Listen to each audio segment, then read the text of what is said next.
علق هذا القلب بالذي خلقه، وأخرج كل من سواه منه، ورد كل حب ولا تبقي إلا حبه، تصير فوق الأرض في جنة وتحت الأرض في جنة ويوم العرض في جنة، أولئك السعداء.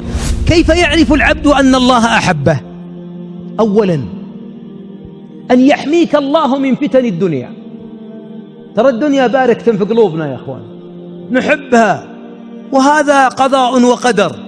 تحبون المال حبا جما، ويقول الله بعد أن أقفل في سورة العاديات قال والعاديات ضبحا فالموريات قدحا فالمغيرات صبحا فأثرن به نقعا فوسطن به جمعا.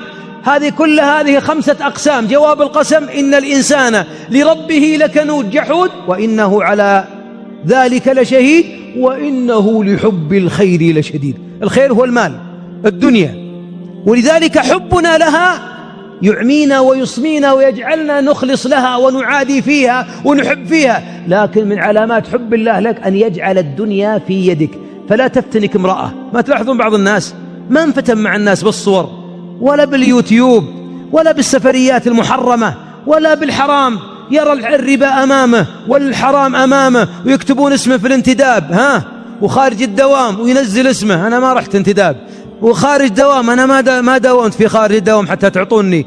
يا ابن الحلال انفع نفسك 20,000 خلصها خلا تمشي. لا يا حبيبي، ولا ريال حرام، أنا أحب الله أكثر من الدنيا، الله صارفني عنها. هذا من علامات حب الله أن يصرفك عن الفتن كلها. الثاني أن يبتليك.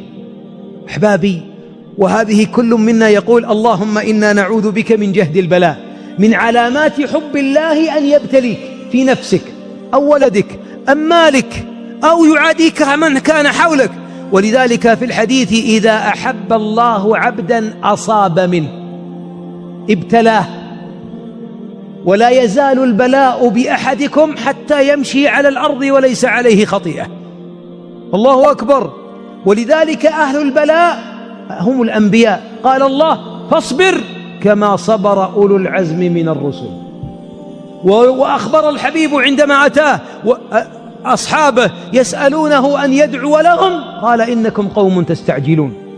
كان من كان قبلكم يؤتى به فينشر ما بين لحمه وعظمه.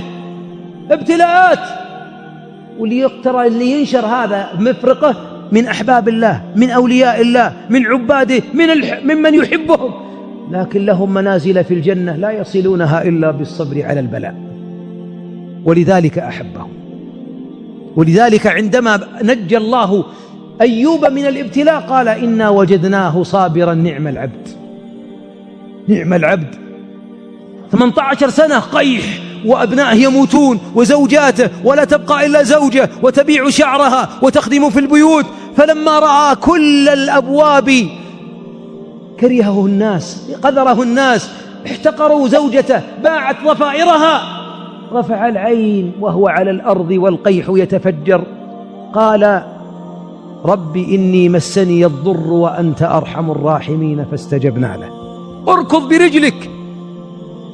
هذا مغتسل بارد وشراب. إذن البلاء من علامات حب الله. أيضا أن ينشر الله لك القبول في الأرض.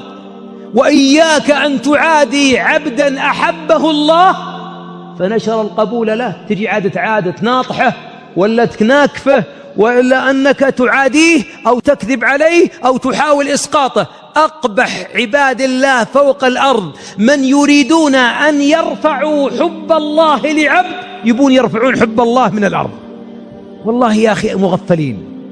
الله إذا أحب عبدا نادى جبريل إني أحب فلانا فأحبه، ثم ينادى في السماء ثم يوضع في الأرض اللهم يا رب أنزل حبك لنا في السماء والأرض واجعلنا من أوليائك وأصفيائك وأعذنا من البلاء وجهده يا رب العالمين، وأدخلنا الجنة بلا حساب ولا سابق عذاب يا أكرم الأكرمين، أنت أكرم مسؤول. إذن القبول في الأرض من علامات حب الله جل وعلا العبد. ومن علاماتها أن يرزقك الله حسن الخلق والرفق. من علامات الله يحبك. ترى الحليم منا الله يحب هذه الخصلة منه. في حديث أشج بن عبد قيس إن فيك لخصلتين يحبهما الله. يا رب لا تحرمنا فضلك. وجملنا بالأخلاق كما جملت خلقنا فجمل أخلاقنا. من علامات حب الله أن يهديك للخلق الحسن، أن يهديك لطلاقة الوجه، أن يهديك لبذل نفسك للناس، أن يهديك للصبر على الأذى، أن يهديك للكرم، أن يهديك لصلة الرحم، أن يهديك لإكساب المعدوم. ولذلك الحبيب قبل أن يكون نبيا هيأه الله وصنعه ربي على عينه فجعله من أحسن بل أحسن الخلق خلقا. فلما أتى من غار حراء قال زملوني. انظر الزوجة الصالحة: كلا أبشر والله لا يخزيك الله، إنك لتصل الرحم، إنك لتكسب المعدوم، إنك لتعين على نوائب الدهر، إنك لتقري الضيف. معنى ذلك أن الله اصطفاك بهذه الرسالة لأن أخلاقك أخلاق العظماء، بل هو خير الورى بأبيه وأمه.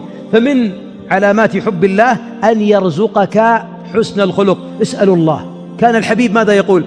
خلنا ندعوها صدق: اللهم آت نفوسنا تقواها، يا رب زكها أنت خير من زكاها، أنت وليها ومولاها. اللهم كما حسنت خلقنا فحسن أخلاقنا، يا رب اهدنا لأحسن الأخلاق، لا يهدي لأحسنها إلا أنت، واصرف عنا سيئها لا يصرف عنا سيئها إلا أنت. فإن الله إذا شاء بك خيرا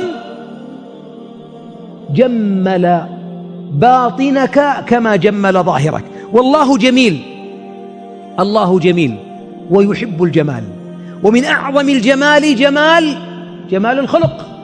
ولذلك أحبابي خلقي وخلقك ما أقدر غيره ولا أقدر غيره، ومع أن الله لا يخلق إلا جمالا، والله لا يخلق الشر المحض، وفي كل زاوية في الكون جمال.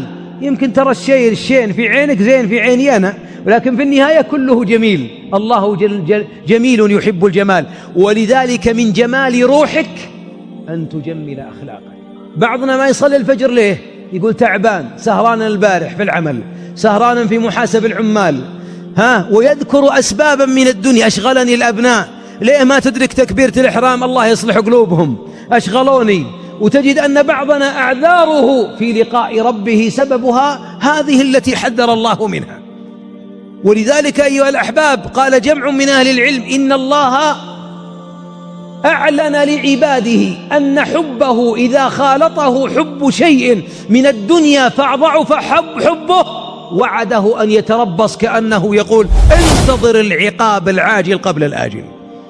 ولذلك كم سلطت علينا من الدنيا، بعضهم 20 سنة يجمع الريال، وفي لحظة في سوق الأسهم راحت كلها، ويبني المزارع أو المصانع واحترقت في ساعة، وأبناؤه عنده فقدهم واحدا تلو الآخر، صحته في أقوى، بدأ العد التنازلي، جمع الفلوس في 40 سنة وصرفها على صحته في 4 أشهر ومات مسكين. أما لو أن حب الله في قلبه وكل الدنيا يرغمها لطاعة من أحب. أحبابي أعطيكم مثال: لماذا نحن إذا أراد البعض منا يتصدق يذهب لفئة ريال و5 و10، مع أن الله معطيه 500 و150؟ هذا مثال. أتدري لما؟ لأن نخشى إن أعطينا 500 تذهب ولا تعود. لو أننا نحب الله أكثر من المال لفرحنا بالمتصدق، كما قال الإمام الشعبي وغيره: إذا طرق الفقير على بابه قال مرحبا بمن يغسل ذنوبي. فرحانا بالضعيف، وأننا نمد البراطم ونلوي الرقبة أحيانا. وبعضنا أحبابي والله إن حب الله إذا دخل في القلب لا يبقي الإنسان عنده شيء. تنظر في حياة عائشة رضي الله عنها، حياة أمهات المؤمنين، حياة عبد الرحمن بن عوف، حياة عثمان. يا أحبابي ألا يحبون زوجاتهم، أموالهم، بيوتهم؟ بلى، ولكن حب الله أعظم، ولذلك أرخصوا كل شيء لله. هذا الفرق بيننا وبينهم، هو حب الله أعظم. ولذلك إذا تجد الإنسان يطيل الوقوف بين يدي الله، يجلس آخر الليل 1.5 ساعة وهو يبكي وينشج، تورمت قدمه، والله ما أنساه أقدامه وقد تورمت إلا حب الله. يناجيه متلذذ بين يديه.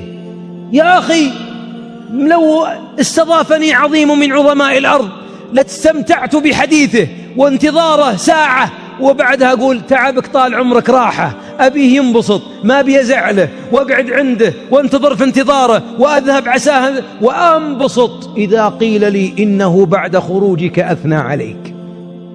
يبدأ أنبسط فرحان إنه يمدحني مع أنه مخلوق، لو انحبست بولته في بطنه مات حصرا، ولو أنه ما شرب الماء مات ظمأ، وليبقى العظيم المناجي له يحبه.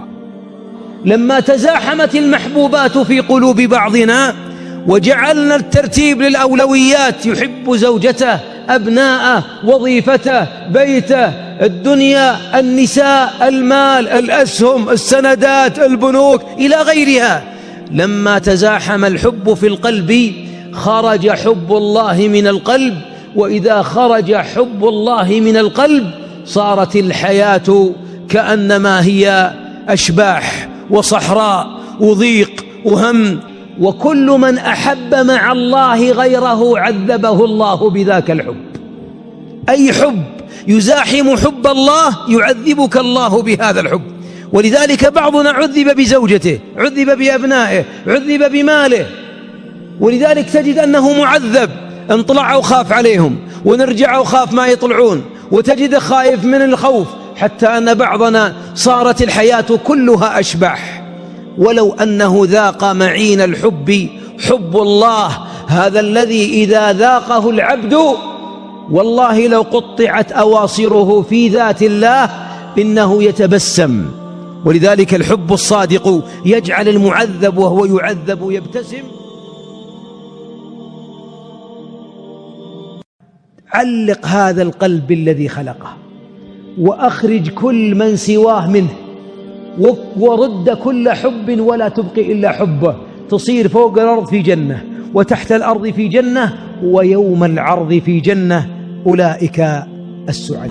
كيف يعرف العبد أن الله أحبه؟ أولا أن يحميك الله من فتن الدنيا. ترى الدنيا باركة في قلوبنا يا أخوان، نحبها، وهذا قضاء وقدر.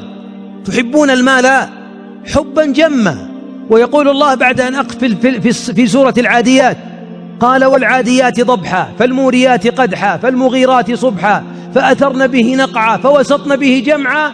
هذه كلها